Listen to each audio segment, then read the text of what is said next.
तो hello everyone, मेरा नाम है मैं नासिक से। तो हमारा था मिनी व्लॉग आज डे 43। तो सुबह कॉलेज जाने के लिए तो पहुंच गए ट्रैफिक में थोड़ा रुके। तो बहुत ही टाइम पास हो गया था। फिर चले गए कॉलेज पहुंच गए थे।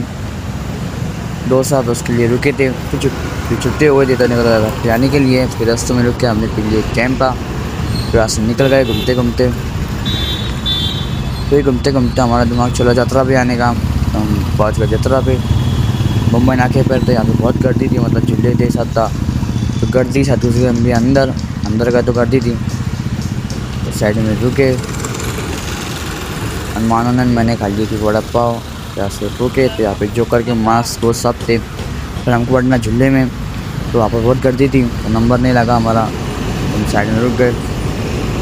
फिर जो बैठे हुए थे तो इतना बुरा चिल्ला रहे थे, क्या बोलना। फिर मैंने सिनेमेटिक शूट ले लिए एक दो। तो कैसा लगा आपको? लाइक करो, फॉलो करो, शेयर करो। बाय।